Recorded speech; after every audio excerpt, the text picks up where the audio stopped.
The Magic Mountain by Thomas Mann. I read this book 3 years ago, and I had heard about it on the History of Literature podcast, and the way the person was talking about it made me want to read it. And there's no one cell that they had that, made me want to get into it. And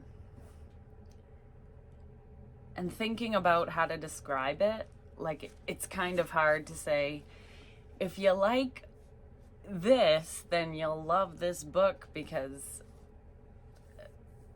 the concepts in the book, the storylines, of course, are incomparable to anything. You could widespread just look at it and say, well, it's a philosophical novel. It deals with life in its entirety and thoughts about that. But it just, or, the main character, Hans Castorp, and how he develops this deep love for Madame Chauchat. So Hans, he loves this woman so much that he ends up with a lung x-ray of hers, and he displays it in his room and kind of fawns over that and her, and just finds everything about her enchanting. And I'll read a few of my favorite parts.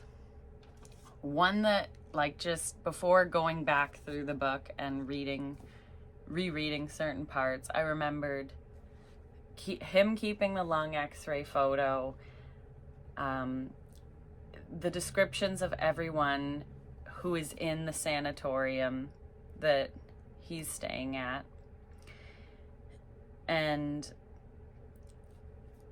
when he's arriving to visit his cousin Joachim does this expression where they say, he's talking about the landscape there and with the snow on the mountains, and it says something like Joachim's face was wrenched with a look of kind of disgust, but it just seemed to stick out to Hans that he was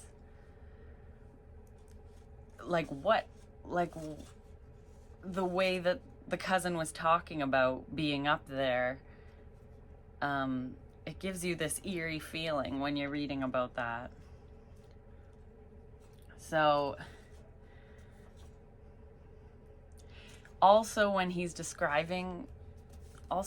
Hans is reading about the human body, it goes into this description of every part of biology, from what really is life and how it forms into the structure of how we stay alive, and how lymph is so important. And I've never appreciated lymph until reading this.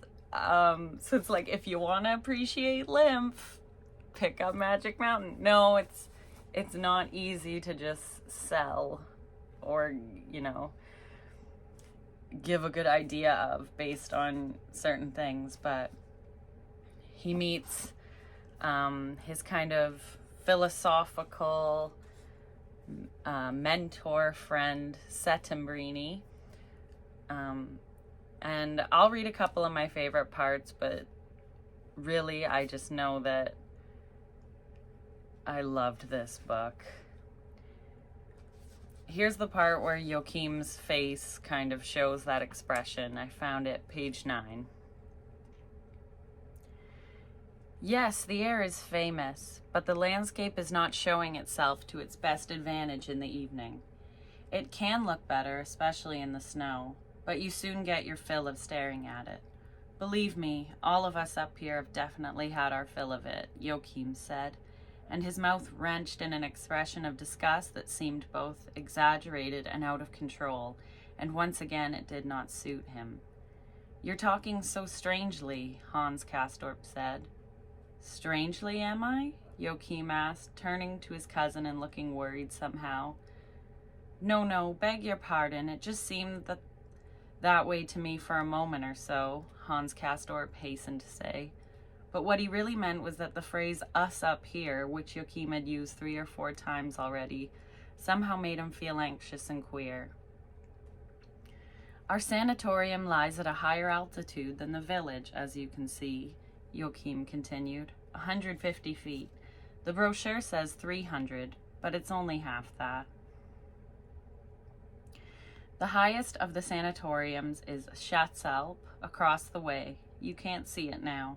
They have to transport the bodies down by bobsled in the winter because the roads are impassable. The bodies?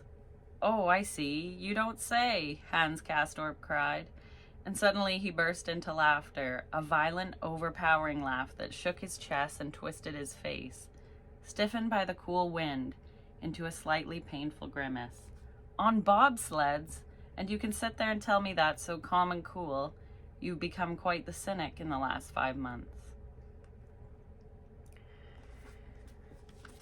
So yes, it is set in the Alps.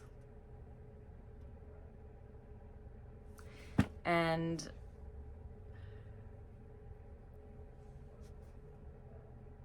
that also makes this book so great, especially when there's the chapter called Snow, where Hans goes skiing, loses his way, and can't figure out where to go and keeps circling back to the same spot.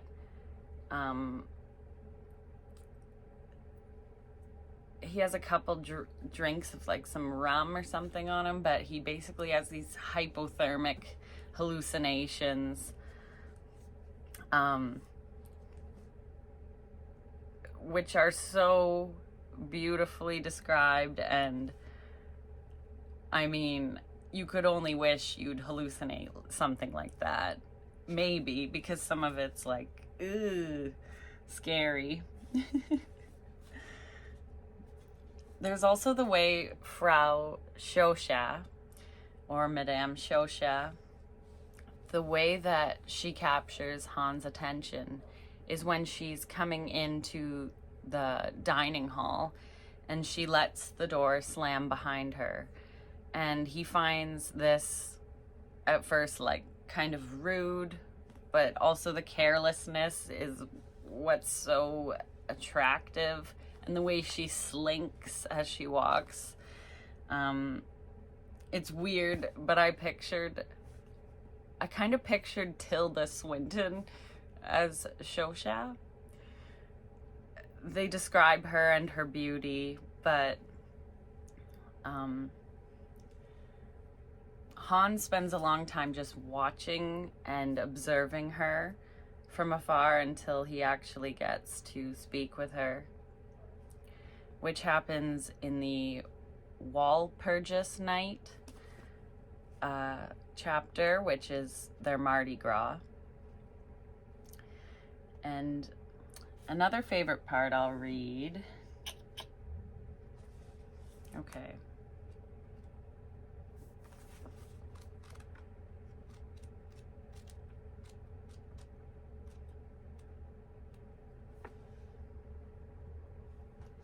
So he sits beside a lady in the dining hall at his table and makes conversation about Frau Schoscha to this other woman, Fraulein Engelhardt. There were times, he remarked, when Madame Schoscha's face, in profile at least, looked rather severe. Was it possible she was already past 30? Fraulein Engelhardt violently contested the very idea. Claudia, 30? At worst, 28. And as for her profile, his table mate forbade him to ever say such a thing again. Clavdia's profile was one of softest, sweetest youth, though it was, of course, a most interesting profile as well, not that of some healthy little goose. And by way of punishment without even pausing, Fraulein Engelhardt added that she knew for a fact Frau Chauchat often entertained a gentleman caller, a fellow countryman who lived in Platz. She received him in her room every afternoon. The shot was well aimed. Despite everything he could do, Hans Castorp's face looked strained, and even phrases like, "You don't say," and "Well, I never," with which he tried to parry her opening move, sounded strained. Incapable of simply shrugging off the existence of this fellow countryman, as he pretended to do at first, he kept returning to the topic. With twitching lips, he asked, "A younger man?" "Young and attractive, from everything she had heard," the teacher replied, although she hadn't actually seen him to judge for herself. "Ill? At most, a very mild case." Well, he did hope, Hans Castorp said, that collars and cuffs were more in evidence with him than with her fellow countrymen at the bad Russian table. And still intent on punishing him, Fraulein Engelhardt claimed that she was sure they were. Then he admitted that it was a matter that one should look into, and earnestly commissioned her to find out what could be found out about the comings and goings of this fellow countryman. So another passage for Madame Chauchat, 132. Madame Chauchat almost always came late for meals, and until she arrived, Hans Castorp would sit there with fidgeting feet, waiting for the glass door to slam, a sound that inevitably accompanied her entrance, and he knew that he would flinch and his face would suddenly feel cold, and that this is what happened almost every time. At first he would whip his head around indignantly each time, and with angry eyes follow the latecomer to her place at the good Russian table, even scold her under his breath, rebuking her between his teeth with a cry of outraged protest. But he had given that up, and now he would bend his head farther over his plate, even bite his lips sometimes, or intentionally and elaborately turn to look the other way, because it seemed to him that he no longer had a right to be angry, and was not really free to censure her, but that he was an accessory to the offense and answerable for it to the others. In short, he was ashamed. It would be less than precise to say that he was ashamed for Frau Chauchat. Rather, he felt personally ashamed in front of all of these people. He could have spared himself that, by the way, because no one in the dining hall cared about either Frau Chauchat's vice or Hans Castorp's embarrassment for her, except, perhaps, Fraulein Engelhardt, this schoolteacher on his right. This pitiful creature had understood from Hans Castorp's sensitivity about slamming doors that a certain emotional bond was developing between her young table-mate and the Russian woman, and what was more, that the nature of such a bond was less important than that it existed at all, and finally, that his pretended indifference, and given his lack of talent or experience as an actor, he was very poor at pretending, did not diminish, but rather strengthen that bond, was a sign that it had moved to a higher plane. "Bang," the old maid said. "That's her. You don't even have to look up to make sure who just came in. Of course, there she goes, and what a charming way she has about her, like a kitten slinking to its bowl of milk. I wish you could change seats with me, so you could observe her as easily and effortlessly as I can."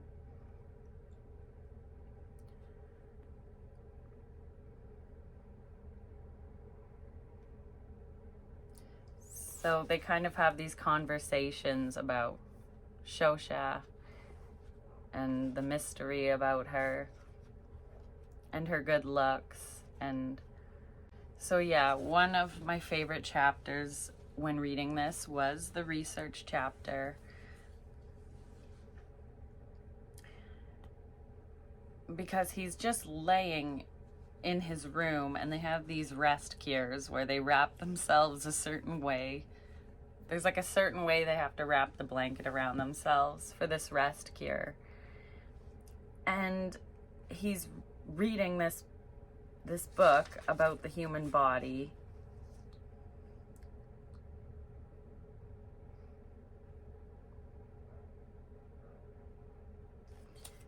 So, page 270. And besides, he loved to take his pencil and underline at will. Joachim listened for hours to the sound coming from his cousin's balcony, a paper knife slipping through the uncut pages. The volumes were heavy, cumbersome. When reclining, Hans Castorp propped the lower edge of his chest or stomach, which hurt a little but was simply part of the bargain. His mouth hanging half open, he would let his eyes glide down each learned page, illuminated by the reddish light from his shaded lamp, though, if it had come to that, he could just as easily have read by the bright moonlight. His head would lower until his chin lay on his chest, and he would hold that pose a while, lost in thought, or perhaps musing in a doze, half asleep, before lifting his head for the next page. What was life? No one knew. It was aware of itself the moment it became life, that much was certain, and yet did not know what it was. Consciousness, as sensitivity to stimuli, was undoubtedly aroused to some extent at even the lowest, most undeveloped stages of its occurrence. Page 271. What was life? No one knew. No one could pinpoint when it had emerged from nature and struck fire. Nothing in the realm of life was self-actuated or even poorly actuated from that point on. And yet life seemed to have actuated itself. If anything could be said about it then, it was this. Life structure had to be so highly developed that nothing like it could occur in the inanimate world.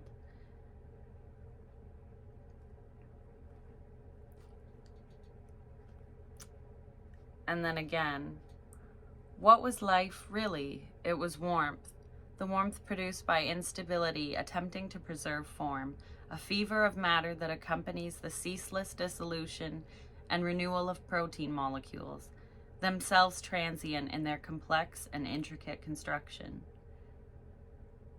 It was the existence of what in actuality has no inherent ability to exist, but only balances with sweet, painful precariousness on one point of existence in the midst of this feverish, interwoven process of decay and repair. It was not matter, it was not spirit. It was something in between the two, a phenomenon born by matter, like the rainbow above a waterfall, like a flame. But although it was not material, it was sensual to the point of lust and revulsion. It was matter shamelessly sensitive to stimuli, within and without existence in its lewd form. It was a secret, sensate stirring in the chaste chill of space. It was furtive, lascivious, sordid. Nourishment sucked in and excreted, an exhalation of carbon dioxide and other foul impurities of a mysterious origin and nature. Hans is talking with his cousin. This is page 46. I've never smoked, Joachim replied. Why should I start up here of all places? I don't understand, Hans Castorp said. I don't understand how someone cannot be a smoker. Why, it's like robbing oneself of the best part of life, so to speak, or at least of an absolutely first-rate pleasure. When I wake up, I look forward to being able to smoke all day, and when I eat, I look forward to it again. In fact, I can honestly say that I actually only eat so that I can smoke, although that's an exaggeration, of course. But a day without tobacco, that would be absolutely insipid, a dull, totally wasted day. And if some morning I had to tell myself, there's nothing left to smoke today, why, I don't think I'd find the courage to get up. I swear I'd stay in bed.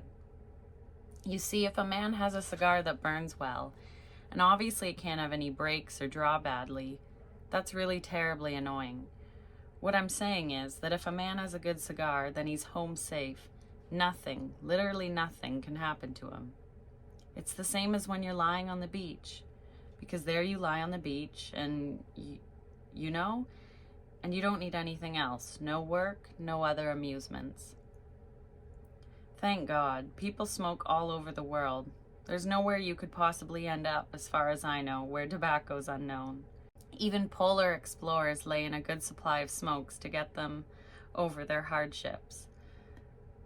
That's always struck a sympathetic chord in me whenever I've read about it, because things can go very badly. Let's assume, for instance, that things would go miserably for me, but as long as I had my cigar, I'd carry on. That much I know. It could bring me through anything.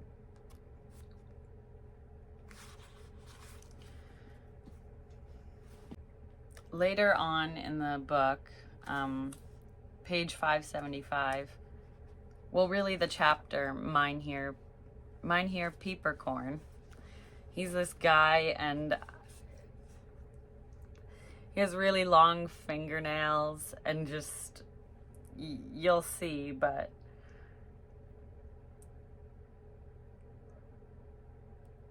there's something kind of like magnetic about this Mine Here Peepercorn as well, and Settembrini's trying to figure out why Hans Castorp has this kind of respect for him.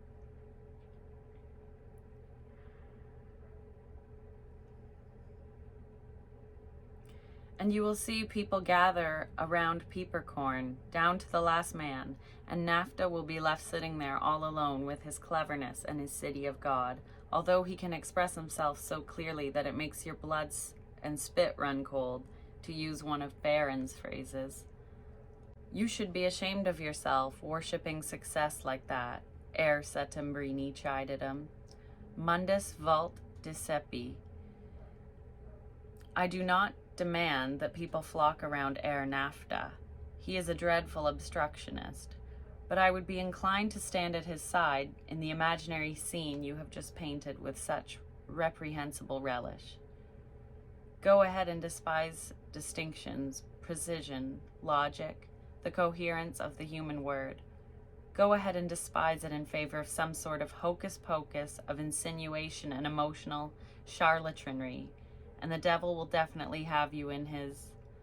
But I assure you, he can speak coherently when he warms up to his topic, Hans Castorp said. He once told me about dynamic drugs and poisonous Asian trees, and it was so interesting, it was almost eerie. Interesting things are always a little eerie. And yet it was interesting not in and of itself, but actually only in connection with the effect of his personality. That was what made it both eerie and interesting at the same time. Of course, your weakness for things Asian is well known, and indeed I cannot treat you to such wonders, Herr Settembrini replied, and with such bitterness that Hans Castorp quickly explained that the benefits of the Italian's conversation and teaching were to be found in an entirely different arena, of course, and no one would even think of making comparisons. That would be unfair to both parties. So, apart from the chapter Snow, the senses are diminished, a merciful self-narcosis sets in, and those are means by which nature allows the organism to find relief.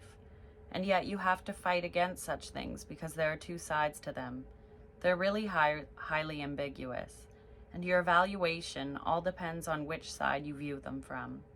They mean well, are a blessing really, as long as you don't make it home, but they also mean you great harm and must be fought off as long as there is any chance of getting home.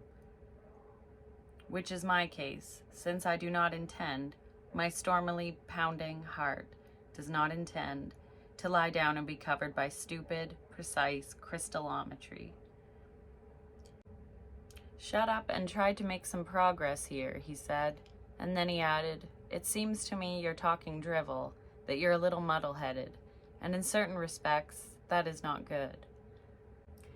And this realization, that in terms of his getting out of there, this was not good, was a pure ascertainment of reason, a conclusion reached by an alien, impartial, though granted concerned person. But the more physical part of him was inclined to abandon itself to the muddled state, threatening to engulf him as exhaustion grew. He did take note of this tendency, however, and let his thoughts linger on it. This is the typical mode of experience of someone lost in a mountain snowstorm, who never finds his way home, he thought as he struggled along. So, Hans is visiting his cousin Joachim at first, and when he gets there, he is just trying to figure this place out, where his cousin's been. And just the descriptions of their meals at the Berghof. I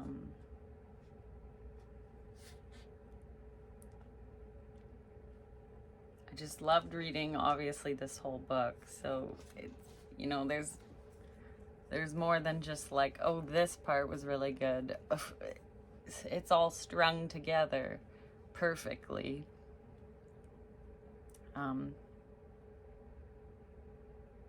The beautiful weather held, and the majority of the hotel residents had got into the habit of moving from the dining hall out onto the veranda after their midday meal to spend a quarter hour together there in the sun. And what went on was very like the scene at the band concerts held every other Sunday. The young people, totally languid, stuffed with roasts and desserts, all slightly feverish, chatted, joked, and flirted with their eyes. Frau Solomon from Amsterdam might sit on the balustrade, hard pressed on one side by the knees of thick-lipped Ganser on the other by the Swedish bruiser who, although completely well now, had extended his stay for a little extra therapy. Frau Iltis had apparently become a widow. In any case, she had of late been enjoying the company of a fiancé who had a melancholy, subservient look about him, and whose presence did not prevent her from simultaneously receiving the attentions of Captain Miklosic, a man with a hook nose, waxed mustaches, swelling chest, and menacing eyes. And on 229. But to return to some examples of tension and release of tension, it could happen on such occasions that Hans Castor might be sitting on an enameled garden chair, his back to the wall, conversing with Joachim, who had been forced to come along against his will, and there would be Frau Schoschia standing at the railing directly opposite, smoking a cigarette with a table mate. He would speak loudly enough for her to hear him. She would turn her back on him. As is obvious, we have a particular occasion in mind. Conversation with his cousin had not satisfied his chatty affectation, and so he had intentionally struck up with a new acquaintance. And with whom? With Hermine Kleefeld. As if quite by chance, he directed a remark to the young lady, and introducing both himself and Joachim to her by name, he pulled over a third enameled chair for her, the better for him to put on his show. Oh, and Hermine Kleefeld is the one who can do this whistle with her pneumothorax. I love how when you read this, you understand somehow from some place you've been where time, the way it passes, is strange. It has these passages that discuss that, and I'll read one here on page 533. How long had Joachim actually lived up here with him, whether measured until his wild departure or taken as a whole? What had been the date on the calendar of his first defiant departure? How long had he been gone? When had he returned? And how long had Hans Castorp himself been here, when he did return and then took leave of time? How long, to set Joachim aside for now, Had Frau Chauchat not been present? How long, purely in terms of years, was it now since she was back again? Because she was back again. And how much earthly time had Hans Castorp spent at the Berghof until the day she came back? In response to all such questions, assuming someone had posed them to him, which, however, no one did, not even he to himself, for he was probably afraid of posing them, Hans Castorp would have drummed his fingertips on his brow and most assuredly known no definite answer, a phenomenon no less disquieting than the temporary inability to tell Herr Settembrini his own age on his first evening here. Indeed, it represented a worsening of that incapacity, for he now seriously no longer knew at any time just how old he was.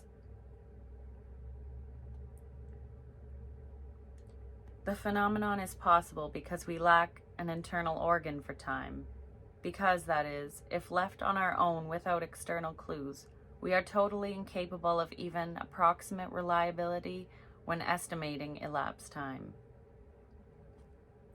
A group of miners buried by a cave-in and cut off from observing the sequence of day and night were rescued at last and guessed the period of time they had spent in the dark, between hope and despair, at 3 days, and it had been 10. One would think that in such an agonizing situation, time would have seemed longer to them, and yet it had shrunk to less than a third of its objective proportions. And judging from that, it appears that under confusing conditions, man in his helplessness tends to experience time in a greatly diminished form, rather than to overestimate it. And page 534. Since then, the deception of mind and senses had assumed much larger dimensions.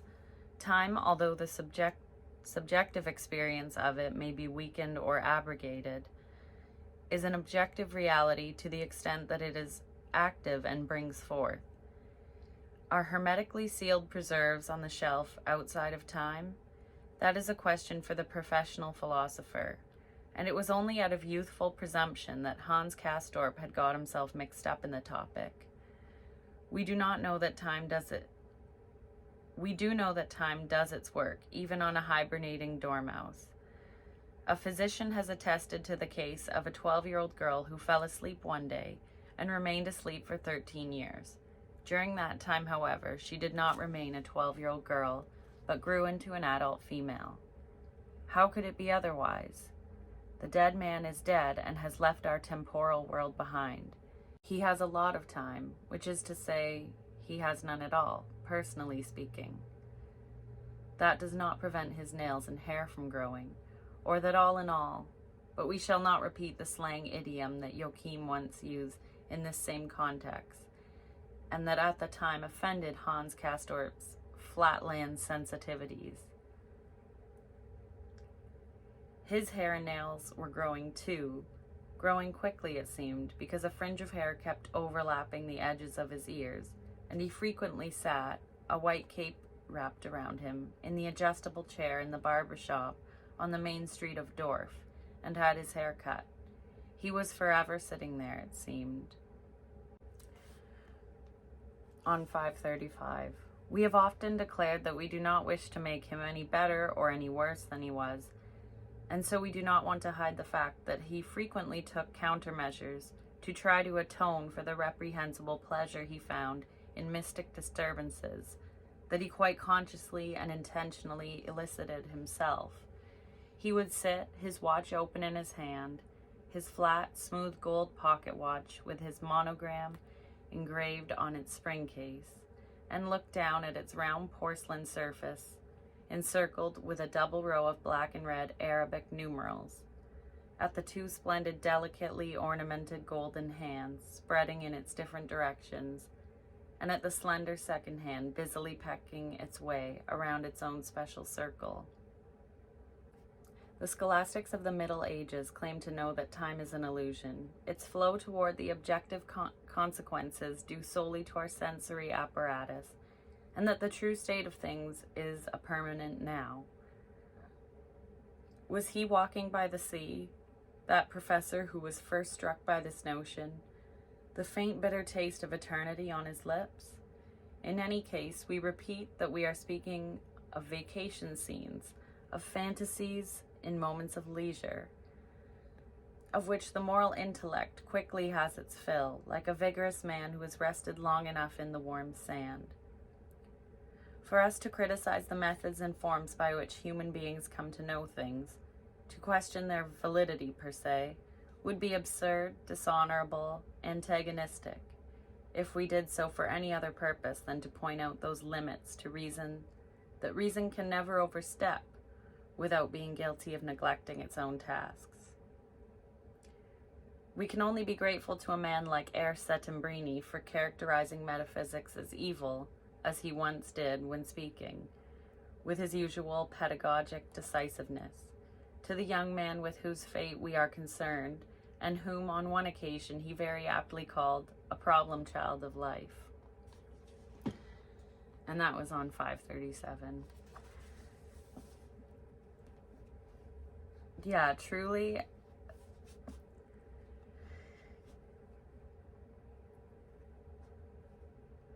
the walks that they take through the mountains, and all of the people in this book, and Hans Castorp's own imagination and like questioning of things in life. It's a beautiful book.